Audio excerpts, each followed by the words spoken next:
Hey Simon, thanks for joining us before you get the weekend started. How's everything? Everything is good. Thank you. Thanks for having me. Yeah, absolutely. So Digital Workspace Alliance, certainly I find it interesting because it really does bring a group of members together and really rally around this term or this concept of a digital workspace. I'm curious, what attracted you guys and why did you join? I think the ecosystem that is in and surrounds end user computing has been important for as long as I can remember. I don't think there's ever been a case where anybody has been able to deploy a technology and it's been a silver bullet. It doesn't matter whether it's printing, profile management, application management, endpoints, security, authentication. That ecosystem continues to be very, very important. It's important to customers that are deploying end user compute solutions. It's important to partners. And I think it's obviously important to the whole market.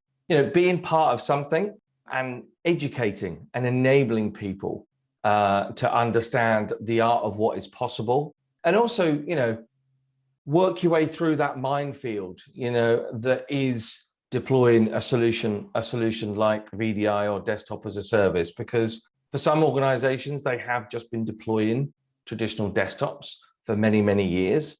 And maybe, it seems like a great idea to move over and deploy a virtual desktop or a hosted desktop. But, we've been in this space a long time, lessons have been learned, and that's what I think an ecosystem alliance partnership is all about.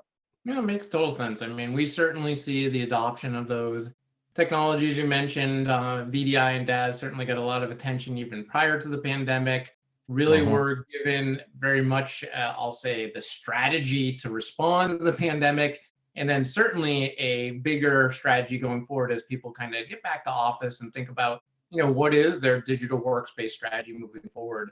So just another kind of thought is, you mentioned a lot of these different pieces. Where do you see IGEL really snapping into that digital workspace the best? Is it security? Is it endpoint? Is it a little bit? Just kind of give us a little bit of clarification.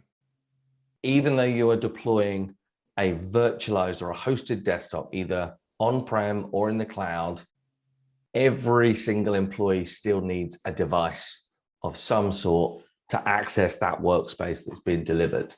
The challenge that organizations typically face is that the device that is being deployed, you don't want to have to worry about it. You don't want to have to worry about the management of it. You don't want to have to worry about the security of it, particularly if you've invested a load of time and money in, building this hosted desktop environment and securing it, etc.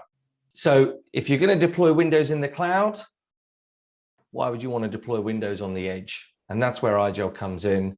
An endpoint operating system that provides secure, very easy to consume access into that cloud environment. So, yes, it's got a security play. Yes, it's got an endpoint management play. But really what we are is an endpoint operating system that gives an employee access into their workspace.